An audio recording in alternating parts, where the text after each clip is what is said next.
जय हिंद everyone, I welcome you back to awakening classes. Practice session करेंगे आज हम कंप्यूटर पे। 30 क्वेश्चन हैं जितने आपके एग्जाम में आने। अब आपने देखना है आपने 30 में से कितने मार्क्स सिक्योर करने हैं। At the end of the session आप कमेंट बॉक्स में ज़रूर बताएंगे कि आपके 30 में से कितने मार्क्स आ रहे हैं। बिना टाइम वेस्ट करे लेक्चर को स्टार्ट करेंगे। 30 क्वेश्चन है, थोड़ी सी एक्सप्लेनेशन देखेंगे, ज़्यादा इन डेप्थ नहीं जाएंगे। पहले आप क्वेश्चन खुद ट्राई करेंगे, आफ्टर दैट आप जो है एक्सप्लेनेशन को सुनेंगे। तो बिना टाइम वेस्ट करे लेक्चर को स्टार्ट करते हैं। The very first question is which of the following is an example of page orientation. तो हमें बताना है इनमें से कौन सी पेज ओरिएंटेशन की एग्जाम्पल है। लैंडस्केप, सबस्क्रिप्ट, सुपरस्क्रिप्ट या A4। तो कौन सी होती है पेज ओरिएंटेशन की एग्जाम्पल? तो इसका बेसिकली आंसर है ऑप्शन ए। पहले आई होप आपने खुद ट्राई करा होगा लैंडस्केप। देखो पेज ओरिएंटेशन दो तरह की आती है। एक आता है लैंडस्केप मोड में आप निकाल सकते हो, एक होता है पोर्ट्रेट मोड। ठीक है, पोर्ट्रेट मोड, दो मोड से आप क्या करते हो पेज को ओरिएंटेट कर सकते हो। देखो आप क्या करते हो, फॉर एग्जांपल जब आप प्रिंट निकालने जाते हो ना किसी कंप्यूटर से, जब आप प्रिंट निकालते हो तो आप क्या करते हो, प्रिंट प्रीव्यू में जाते हो, पहले देखते हो वो पेज की डायमेंशन कैसी है। वहां पर आपको आ जाता है कि आपने कैसे ओरिएंटेशन रखनी है, लैंडस्केप रखनी है, पोर्ट्रेट रखनी है, कौन सा साइज रखना है। वहां पर आप साइज भी कर सकते हो। ये A4 जो है ना, ये साइज को रिकमेंड करता है। एक A4 साइज आ जाता है, एक लाइटर साइज आ जाता है, एक लीगल जो बड़ा F4 साइज का पेज होता है लीगल, वो भी आ जाता है। तो इस तरह के आपको आएंगे, बट ओरिएंटेशन जो है मेनली वो पोर्ट्रेट और लैंडस्केप होती है, ये आपको याद रखना है। Moving towards next question. Second question is adobe developed which allows document to be transmitted and stored without loss of formatting। देखो एडोब ने किसी चीज को डेवलप करा है जो अलो करता है डॉक्यूमेंट ट्रांसमिट हो सकते हैं और स्टोर भी हो सकते हैं, बट उनकी फॉर्मेटिंग जो है वो खराब नहीं होगी, फॉर्मेटिंग लॉस नहीं होगी। हमें बताना है वो क्या है। Defragmentation, assembler document format, filtering format, portable document format. ठीक है, ये बेसिकली पीडीएफ की फुल फॉर्म है। तो इसका आंसर है डी, पीडीएफ। देखो पीडीएफ, सबसे पहली बात आपको एग्जाम में ये भी पूछ सकता है पीडीएफ को डेवलप किसने करा है। तो एडोब सिस्टम ने डेवलप करा है। कब डेवलप करा है? 1990s में। देखो क्या ये रीड राइट डॉक्यूमेंट है? तो नहीं है ये। जैसे MS वर्ड है ना, MS वर्ड में आप क्या कर सकते हो, उसमें जो डेटा है वो पढ़ भी सकते हो और लिख भी सकते हो, बट पीडीएफ में आप कुछ लिख नहीं सकते। हम जो आपको पीडीएफ शेयर करते हैं, क्या आप उसमें लिखते हो? आप उसमें चेंजिंग कर सकते हो? नहीं। तो पीडीएफ जो है वो रीड ऑनली डॉक्यूमेंट है, ये आपको पता होना चाहिए। पीडीएफ जो है वो रीड ऑनली डॉक्यूमेंट है, जो क्या करता है, जो पेज का लेआउट है उसको प्रिजर्व करके रखता है, उसमें चेंजिंग नहीं आती है। तो यही जो पीडीएफ है ये किसने डेवलप करा था? एडोब ने डेवलप करा था, एडोब सिस्टम ने 1990s में। पीडीएफ की फुल फॉर्म क्या होती है? पोर्टेबल डॉक्यूमेंट फॉर्मेट, ये आपको पता होना चाहिए। Moving towards next question. What is a device that convert signal of one kind to signal of different kind is known as. एक ऐसा डिवाइस जो एक तरह के सिग्नल को दूसरी तरह के सिग्नल में कन्वर्ट कर देता है। ट्रांजिस्टर, रेजिस्टर, ट्रांसड्यूसर या कंट्रोलर। आप बोलोगे सर कंप्यूटर है, बीच में फिजिक्स पढ़ा रहे हो। मैं फिजिक्स नहीं पढ़ा रहा, मैं कंप्यूटर ही पढ़ा रहा हूँ। तो इसका बेसिकली आंसर है ट्रांसड्यूसर। देखो आपका फ़ोन है, आप किसी के साथ फ़ोन में बात कर रहे हो, आपने बात करी, आपने कुछ बोला, हेलो बोला। अब वो हेलो एक साउंड की फॉर्म है। अब वो साउंड आपने यहाँ पर बोला तो वो क्या आवाज़ की फॉर्म में यहाँ से जम्मू ट्रांसफ़र होगा या किसी श्रीनगर ट्रांसफ़र होगा? नहीं। वो क्या होता है, आप जो बोलते हो वो पहले साउंड की फॉर्म होता है। आपके फ़ोन में लगे होते हैं ट्रांसड्यूसर, वो उसको इलेक्ट्रिकल सिग्नल में कन्वर्ट करते हैं और वो इलेक्ट्रॉनिक सिग्नल ट्रांसफर होता है। फिर जब वो दूसरे के फोन में पहुंचता है, फिर वहां पर वापस ट्रांसड्यूसर लगे होते हैं, वो क्या करते हैं, उस इलेक्ट्रॉनिक सिग्नल को वापस साउंड वेव में कन्वर्ट करते हैं, उस पर्सन को वो सुनाई देता है। तो स्पीकर में भी ट्रांसड्यूसर होते हैं, माइक्रोफोन में भी ट्रांसड्यूसर होता है। तो ट्रांसड्यूसर एक ऐसा डिवाइस है जो एक तरह के सिग्नल को, जैसे मैंने आपको बताया, इलेक्ट्रिक को साउंड सिग्नल में कन्वर्ट करता है, इसलिए साउंड को भी इलेक्ट्रिक में कन्वर्ट करता है। तो डिफरेंट तरह के ट्रांसड्यूसर होते हैं, ये आपको पता होना चाहिए। Moving towards fourth question. Many email system users server protocol to send messages from one server to another। तो ईमेल सिस्टम में कौन सा प्रोटोकॉल यूज करते हैं मैसेजेस को सेंड करने के लिए एक सर्वर से दूसरे सर्वर में? तो कौन सा ईमेल में यूज होता है? HTTP, ARP, ICMP या SMTP। तो कौन सा प्रोटोकॉल यूज होते हैं हम सेंड करने के लिए मेल को? Simple mail transfer protocol. Protocol मतलब सेट ऑफ रूल जो फॉलो होने चाहिए तभी एक जो कोई फंक्शन है वो परफॉर्म होता है। तो ये कौन सा प्रोटोकॉल होता है? Simple mail transfer protocol. मैंने आपको दो और प्रोटोकॉल बताए थे, internet message access protocol IMAP and post office protocol 3। इन दोनों का हम यूज करते हैं फॉर रिट्रीविंग ईमेल। मेल को रिट्रीव करने के लिए हम इन दोनों प्रोटोकॉल का यूज करते हैं। HTTP की फुल फॉर्म पता है आपको, हाइपरटेक्स्ट ट्रांसफर प्रोटोकॉल। नेट में मैसेजेस भेजने के लिए इस प्रोटोकॉल का यूज होता है। ARP की भी फुल फॉर्म पूछ देता है, एड्रेस रेजोल्यूशन प्रोटोकॉल। याद रखना ARP की फुल फॉर्म क्या है? Address resolution protocol. ठीक है। Next is ICMP। ICMP की फुल फॉर्म क्या होती है? Internet control message protocol. Internet control message protocol ICMP की फुल फॉर्म है। क्या फुल फॉर्म है? इंटरनेट कंट्रोल मैसेज प्रोटोकॉल, ये ICMP की फुल फॉर्म है, तो ये आपको याद रखनी है। Moving towards next question, the key uniquely identifies each record in a table. Microsoft Access में आपको पता है डेटा स्टोर होता है इनके फॉर्म ऑफ टेबल। पूछा कौन सी की जो है वो यूनिकली आइडेंटिफाई करती है हर एक रिकॉर्ड को। टेबल में जो भी रिकॉर्ड है उसको यूनिकली, हर एक रिकॉर्ड का एक मतलब यूनिक आइडेंटिफिकेशन होगी, वो कौन सी की आइडेंटिफाई करती है? प्राइमरी की, कीवर्ड, फाइल नेम या ऑल ऑफ द अबव। तो क्या आइडेंटिफाई करता है यूनिकली किसी रिकॉर्ड को टेबल में? प्राइमरी की आइडेंटिफाई करता है। डिफरेंट तरह की कीज होती हैं, उसमें मेन प्राइमरी की होती है जो यूनिकली आइडेंटिफाई करती है हर एक रिकॉर्ड को किसी टेबल में, ये आपको पता होना चाहिए। नेक्स्ट क्वेश्चन पे मूव करते हैं, which is not in MS word. इनमें से कौन सा MS वर्ड में नहीं है? इटैलिक, मैजिक टूल, फॉन्ट या बोल्ड। देखो ये तीन तो आपने सुने हुए हैं। इटैलिक आप लिख सकते हैं, फॉन्ट का साइज, फॉन्ट स्टाइल 8 से 72 था, आपको पता है। डिफॉल्ट क्या है सब बताया हुआ है मैंने आपको। बोल्ड तो हम करते हैं किसी को हाईलाइट करने के लिए, तो बोल्ड करने के लिए हम यूज करते हैं। तो मैजिक टूल जो है वो आपने नहीं सुना होगा MS वर्ड में, तो ये आपको पता होना चाहिए। मूविंग टुवर्ड्स नेक्स्ट क्वेश्चन, हाँ ये पूछता है what is the maximum zoom percentage in MS power point. तो MS पावर पॉइंट में मैक्सिमम जूम परसेंटेज कितनी है? 400%, 300%, 200% या 100%। तो कितनी है maximum zoom percentage MS power point में? 400%। MS वर्ड में पूछे तो 500%। MS वर्ड में 500%। ठीक है, आप कितना जूम कर सकते हो ना, कितना जूम कर सकते हो डेटा को, वो बेसिकली रिप्रेजेंट करता है ये। ठीक है, 400% पावर पॉइंट में, MS वर्ड में 500%। नेक्स्ट क्वेश्चन पे मूव करते हैं, which of the following is used to move an active cell to the first column on the current row. देखो कह रहा है कि कौन सा इनमें से किसका हम यूज करेंगे एक एक्टिव सेल को मूव करने के लिए फर्स्ट कॉलम में। कौन से कॉलम में? फर्स्ट कॉलम में ऑन द करेंट रो में। ठीक है, देखो आपको पता है, अगर आपने MS एक्सेल कभी देखा होगा, MS एक्सेल में इस तरह से ना कॉलम बने होते हैं, ये ऐसे कॉलम होते हैं, ये कॉलम होते हैं, ये हमारी रोज होती हैं, और कॉलम और रोज जहां पर इंटरसेक्ट करेंगे ये क्या बन जाता है? ये सेल होता है। ये क्या होता है? सेल होता है। आप पूछ क्या रहा है, इसमें से किसका यूज करेंगे? एक एक्टिव सेल को। एक्टिव सेल वो सेल होते हैं जिसपे आप लिख रहे होते हैं to the first column on the current row. इसी रो के फर्स्ट कॉलम में अगर हमें उसको लेकर जाना हो तो हम किसका यूज करते हैं? Page up, control plus home, page down या होम। तो किसका यूज करते हैं हम इस काम के लिए? कंट्रोल प्लस होम का यूज करते हैं इस काम के लिए, ये आपको याद रखना है। ठीक है, अगर हमें मूव करना है एक्टिव सेल को फर्स्ट कॉलम में करंट रो के, तो हम किसका यूज करेंगे? कंट्रोल प्लस होम का। Moving towards next question, question number 9, what is computer booting. Computer booting क्या होता है वो पूछ है। देखो कंप्यूटर बूटिंग एक इंपॉर्टेंट प्रोसेस होता है। वो क्या है? पहला ऑप्शन है loading operating system in memory to make the computer system ready to use. मतलब ऑपरेटिंग सिस्टम को लोड करना मेमोरी में ताकि कंप्यूटर सिस्टम यूज करने के लायक हो जाए। डीफ्रेगमेंटिंग द हार्ड डिस्क ड्राइव को डीफ्रेगमेंट कर देना, ऑपरेटिंग सिस्टम को डिलीट करना, फॉर्मेट करना हार्ड डिस्क ड्राइव को।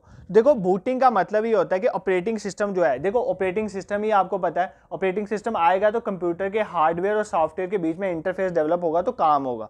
तो ऑपरेटिंग सिस्टम को लोड करता है कंप्यूटर बूटिंग में मेमोरी में, जिसकी वजह से कंप्यूटर जो है वो रेडी टू यूज। ऐसे वो कंप्यूटर से हार्डवेयर है जब तक उसमें ऑपरेटिंग सिस्टम हम यूज नहीं करेंगे। Question number 10 is a half byte is called. Half byte को क्या बोलते हैं? बाइट, निबल, बिट या वर्ड साइज। तो हाफ बाइट को क्या बोलते हैं आपने बताना है। बाइट बोलते हैं, निबल बोलते हैं, बिट बोलते हैं या वर्ड साइज। ये इंपॉर्टेंट क्वेश्चन है। हाफ बाइट को बोलते हैं निबल। देखो मैंने आपको बताया था सबसे छोटा यूनिट होता है बिट।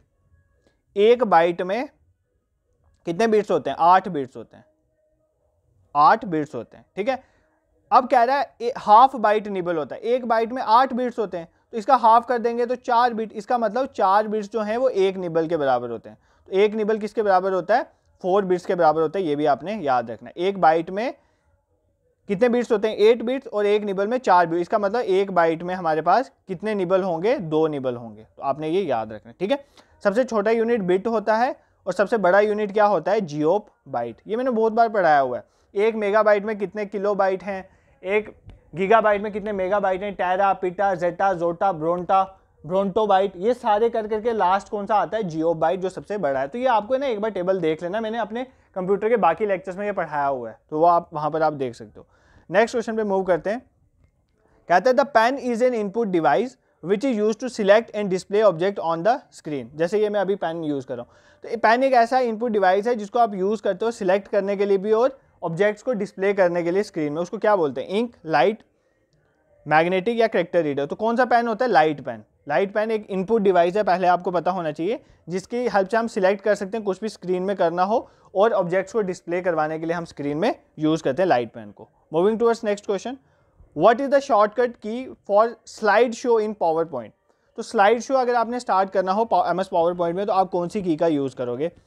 F1, F5, F4 या नन? तो किसका यूज करते हैं हम? F5 का यूज करते हैं। देखो मैंने सभी functional keys MS Word, MS Excel, MS PowerPoint सभी आपको बताई है, और वो इंपॉर्टेंट है, एग्जाम में पूछी जाती हैं। एक दो अभी भी बता देता हूँ जो एग्जाम में पूछी जाती है। F12 होता है सेव एज, याद रखना, ये भूलना नहीं। F1, F2 तो मैंने आपको सारी बताई हुई है। F12 save as. F11 ये एग्जाम में पूछा गया था पीछे JKSSB में। F11 यूज होता है फुल स्क्रीन के लिए, ठीक है। फुल स्क्रीन के लिए हम किसका यूज करते हैं? F11 का, ये आपने याद रखना। F1 हेल्प होता है, F2 रीनेम होता है, ये सब आपको पता है, ठीक है। Moving towards next question, which of the following operation is mainly perform by RAM? इनमें से कौन सा ऑपरेशन जो है वो रैम परफॉर्म करता है? Read only, read and write, write only, depends on the system. तो RAM is random access memory, ये एक रीड एंड राइट मेमोरी है, ठीक है। रीड एंड राइट मेमोरी मतलब रैम में आप उसको पढ़ भी सकते हो वो क्या है, और उसमें आप चेंजिंग भी कर सकते हो, वो read and write memory. On the other hand एक होती है रोम, रोम इज रीड ऑनली मेमोरी, ठीक है। यहाँ पर आप कोई भी राइट नहीं कर सकते, मतलब आपने जो प्रोग्राम सेट है उसको चेंज नहीं कर सकते, क्योंकि इसमें प्रोम भी होती है, प्रोग्रामेबल रीड ऑनली मेमोरी, ठीक है। तो इस तरह से आपने याद रखना है। बट आजकल हम क्या करते हैं, आजकल हम रोम में भी चेंजिंग कर सकते हैं। ई प्रोम का नाम आपने सुना होगा ना, erasable programmable read only memory. इसी तरह E electrically erasable programmable read only memory भी होता है, बट चेंजिंग कर सकते हैं, बट एज सच ये रीड ऑनली मेमोरी होता है, ठीक है। ये सिर्फ रीड ही होता है, बट इरेजेबल हेल्प की हेल्प से हम जैसे यूवी रेज का यूज करते हैं, इलेक्ट्रिकली भी हम इसमें चेंजिंग कर सकते हैं, बट वो 1 टाइम ही होता है या 2 टाइम। ऐसे हम रेगुलर जैसे रैम में चेंज करते हैं वैसे रोम में चेंज नहीं कर सकते, ये आपको पता होना चाहिए। Moving towards next question, if a computer system is malfunction, अगर कंप्यूटर सिस्टम माल फंक्शन हो जाता है, खराब हो जाता है, which of the following can be use to detect? इनमें से किसका यूज करेंगे उस माल फंक्शनिंग को डिटेक्ट करने के लिए? System software, system analysis, system diagnostic या कंट्रोल पैनल? तो किसका यूज करते हैं अगर एक कंप्यूटर सिस्टम माल फंक्शन हो जाए? तो सिस्टम डायग्नोस्टिक का यूज करते हैं उस माल फंक्शन को डिटेक्ट करने के लिए। 15 question is, what is the full form of HTTPS? HTTP की फुल फॉर्म आपको पता है, hyper text transfer protocol.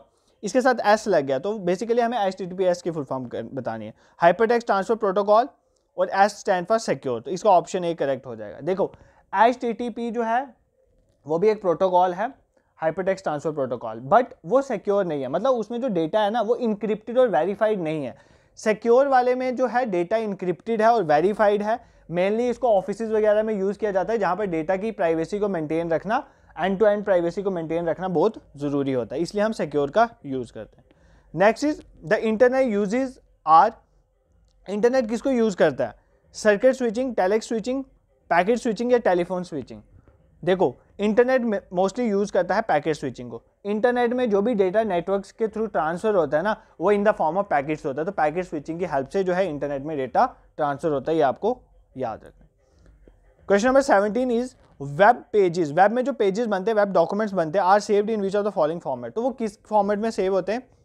HTTP, colon slash, HTML, doc या URL? देखो वेब पेजेस जो भी बनते हैं वो HTML में बनते हैं ना, हाइपरटेक्स्ट मार्कअप लैंग्वेज, ये मैंने आपको बताया था, हाइपरटेक्स्ट मार्कअप लैंग्वेज। इसको पहली बार डेवलप किसने करा था? टिम बर्नियर्स-ली ने, टिम बर्नियर्स-ली ने, ये भी आपने याद रखना 1990s में, ठीक है।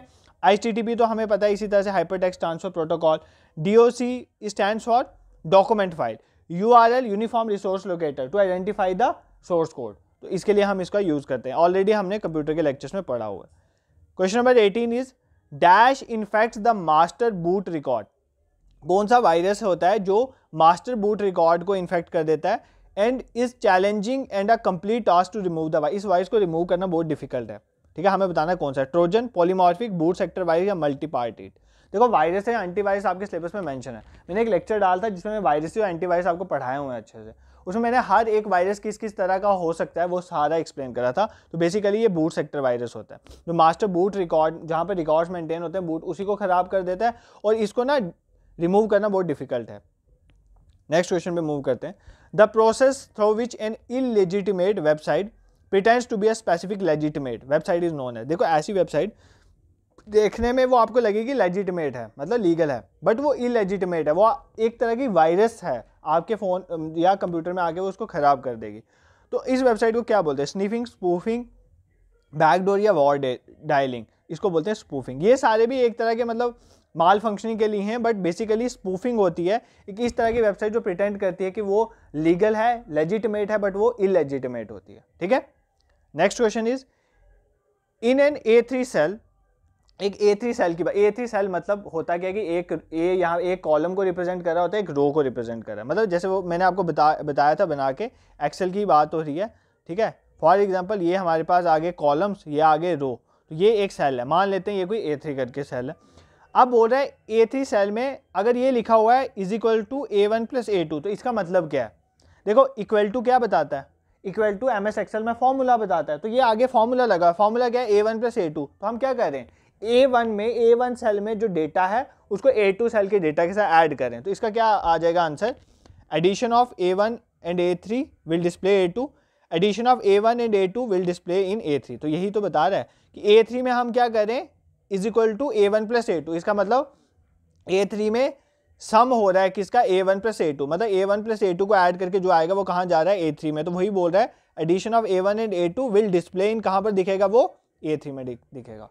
एक तो ये तरीका होता है। दूसरा MS एक्सेल में आप क्या कर सकते हो, यहाँ पर एक फॉर्मूला होता है, ऊपर जैसे आता है ना होम इंसर्ट, यहाँ पर एक फॉर्मूला वाला बार आता है, उसको आप क्लिक करोगे ना तो आपके यहाँ पे फॉर्मूला खुल जाएंगे। आप क्या करो, सिलेक्ट करो जिन जिन सेल को आपने ऐड करना है, फॉर एग्जाम्पल इसको ऐड करना है, इसको सिलेक्ट करो, यहाँ पर जाओ फॉर्मूला में, यहाँ पर होगा ऑटो सम, तो ऑटो सम पे क्लिक करोगे तो इधर अगर आपने इनको ऐड करना है तो ये दोनों ऐड होके इसका आंसर आ जाएगा।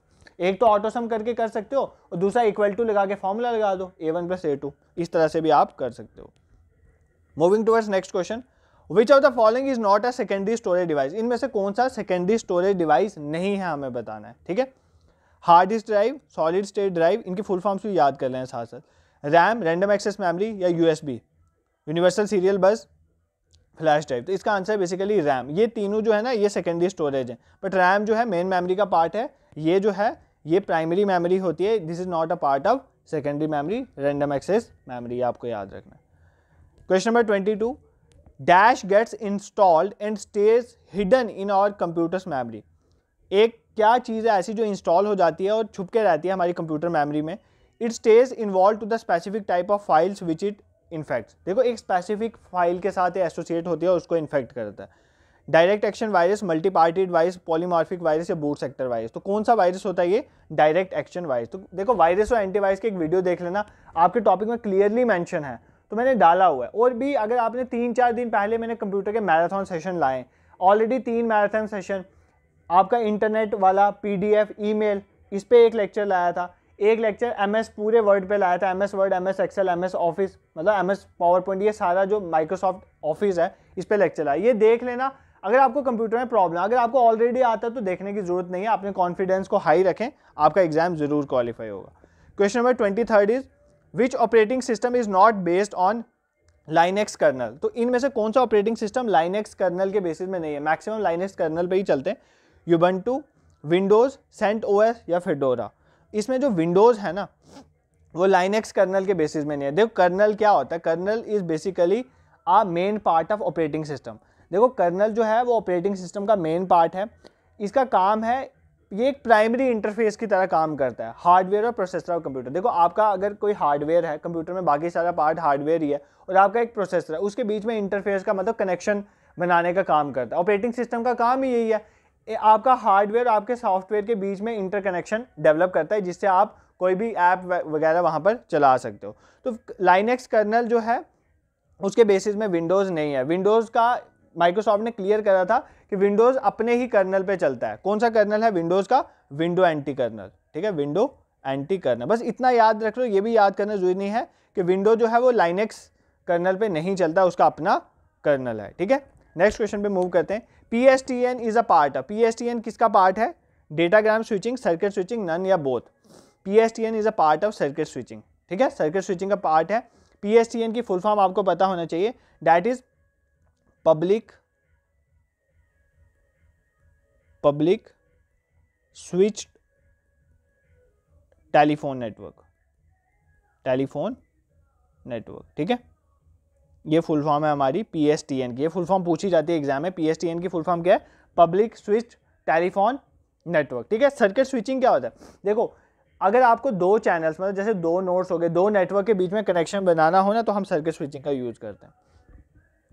नेक्स्ट क्वेश्चन पे मूव करते हैं।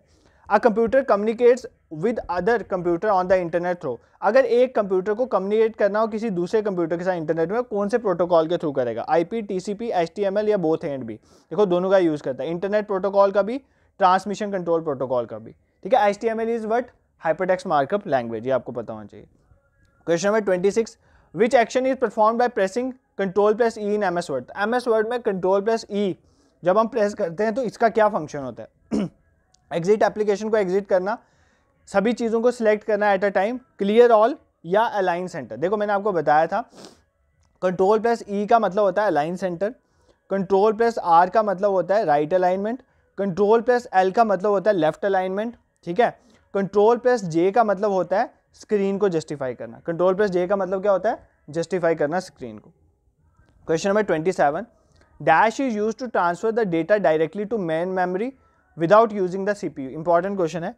अगर आप ऐसे तो डेटा मेन मेमोरी में जाता है with the help of CPU, but अगर आपने डेटा को डायरेक्टली ट्रांसफर करना हो मेन मेमोरी, मतलब स्पीड बढ़ाने के लिए, अब डेटा डायरेक्टली एक्सटर्नल डिवाइस से डेटा डायरेक्टली आपकी मेन मेमोरी में चला जाए, मेन मेमोरी में CPU की जरूरत ना पड़े, तो वो किसके थ्रू हो सकता है? मेमोरी एड्रेस रजिस्टर, MAR की हेल्प से। ये भी फुल फॉर्म पूछ लेते हैं बाय MAR, ठीक है, मेमोरी एड्रेस रजिस्टर।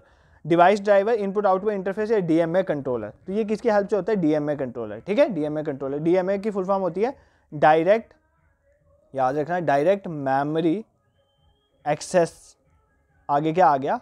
कंट्रोलर, ठीक है, डायरेक्ट मेमोरी एक्सेस कंट्रोलर, ठीक है। Next question is question number 28, dash is a network security device that grants or rejects network access to traffic flows between an untrusted zone and a trusted zone. देखो, एक network की security का device है जो अच्छे network को तो accept करेगा ताकि लिंक इस्टेब्लिश हो, और जो अनट्रस्टेड वाले होंगे ना उनको रिजेक्ट कर देता है। तो ये किसका काम है? कौन सा नेटवर्क सिक्योरिटी डिवाइस है ऐसा? हब, रूटर, फायरवॉल या ब्रिज, ठीक है। ये एक हमारे पास एक तरह का ये कौन सा डिवाइस होता है? ये एक हार्डवेयर है। तो कौन सा है ये? फायरवॉल, ठीक है। फायरवॉल एक नेटवर्क सिक्योरिटी डिवाइस है जिसका काम होता है कि ये ट्रस्टेड जो नेटवर्क है उनको अलो करता है आने में, और जो अनट्रस्टेड वाले हैं उनको रिजेक्ट करता है। Question number 29 is third generation computer use. Third generation computer में क्या यूज होता है? VLSI, very large scale integrated circuit, transistor, vacuum tubes या इंटीग्रेटेड सर्किट। तो थर्ड जनरेशन कंप्यूटर में हम किसका यूज करते हैं? थर्ड जनरेशन कंप्यूटर में हम यूज करते हैं इंटीग्रेटेड सर्किट का। किसका यूज करते हैं? ICs का। देखो, फर्स्ट जनरेशन में यूज होती है वैक्यूम ट्यूब, फर्स्ट जनरेशन में वैक्यूम ट्यूब यूज होती थी, सेकंड जनरेशन में हमने ट्रांजिस्टर का यूज किया, थर्ड जनरेशन में इंटीग्रेटेड सर्किट, और फोर्थ जनरेशन में very large scale integrated circuit जिसको हम माइक्रो प्रोसेसर भी कहते थे, उनका हमने यूज स्टार्ट करा, ठीक है, माइक्रो प्रोसेसर का यूज स्टार्ट करा था। And the last question for today, which of the following is not a computer programming language. इनमें से कौन सी कंप्यूटर प्रोग्रामिंग लैंग्वेज नहीं है? प्रोलॉग, कोबॉल, मैकिनटॉश या फोर्ट्रॉन। तो कौन सी कंप्यूटर प्रोग्रामिंग लैंग्वेज नहीं है? Macintosh is not a computer programming language. Computer, ये तो एप्पल का मैक है, आपको पता है ये क्या है, ये एक डिवाइस है by Apple. Prolog, COBOL, Fortran, ये सारी क्या है? ये कंप्यूटर लैंग्वेजेस है। इनकी फुल फॉर्म पूछ लेता है। Prolog is programming in logic, क्या फुल फॉर्म है? प्रोग्रामिंग इन लॉजिक, ये इसकी फुल फॉर्म है। कोबॉल की फुल फॉर्म लिख लो, common business oriented language, common business oriented language. FORTRAN, formula translation. FORTRAN ये मैंने भी यूज करी है लैंग्वेज, फोर्ट्रॉन की फुल फॉर्म है फार्मूला ट्रांसलेशन, ठीक है। आई होप ये 30 क्वेश्चन आपको समझ आए होंगे। देखो, आज मेरी हेल्थ ठीक नहीं थी, पहले मैंने सोचा लेक्चर नहीं रिकॉर्ड होगा, बट लेक्चर रिकॉर्ड कर लिया मैंने, क्योंकि अब 1-2 दिन रह गए। हम चाहते हैं कि प्रैक्टिस सेट हर एक टॉपिक के रिलेटेड आए। अब देखो, इंग्लिश का तो हमने कवर कर लिया, कंप्यूटर का भी कर लिया, अब एप्टीट्यूड, रीजनिंग और जनरल अवेयरनेस जो है 3, इनके रिलेटेड भी प्रैक्टिस सेट जो है मैं कल या परसों जो है लाऊंगा। थर्सडे और फ्राइडे को कर लेंगे, और फिर फ्राइडे को कर लेंगे कल, और सैटरडे को भी कोशिश करेंगे एक मॉर्निंग के टाइम में, फिर सैटरडे इवनिंग में आपको रेस्ट देंगे। एक वीडियो में आपको बताऊंगा किस तरह से आपको पेपर अटेम्प्ट करना चाहिए, क्या मेरे टाइम पे स्ट्रेटेजी थी। अगर आप ऐसे फॉलो करना चाहें तो कर सकते हैं। और इसके साथ अगर आप चैनल में नए हैं, अगर आपको कंटेंट पसंद आए तो चैनल को जरूर सब्सक्राइब भी करें और शेयर भी करें to others who are preparing for JKSSB exam. और मैं आज कमेंट सेक्शन में गो थ्रू कर रहा था, अभी थोड़ी देर पहले एक कमेंट आया था कि एक तो आप बहुत जुड़ रहे हो और कुछ ऐसे कमेंट आ रहे हैं कि सर एट द मतलब हम बहुत इस बात से हम दुखी हैं कि हम बहुत एंड पे आपके चैनल पे आए। तो कोई बात नहीं, देर आए दुरुस्त आए, आप इसको आगे फ्यूचर की स्टडीज़ में भी यूज़ कर सकते हो। और नेक्स्ट इंपॉर्टेंट थिंग इज एक मैंने कमेंट देखा था, वो उस कमेंट के रिलेटेड हम बात आफ्टर एग्जाम करेंगे। बेसिकली वो कमेंट ये था कि सर बहुत चैनल हैं जो पहले ऐसे लाते हैं फ्री, आफ्टर दैट वो चार्जेस करना ऐप ले आते हैं। तो ऐसा कुछ ऐसे कमेंट्स भी मैं देख रहा हूँ नीचे, ठीक है, कमेंट सेक्शन में।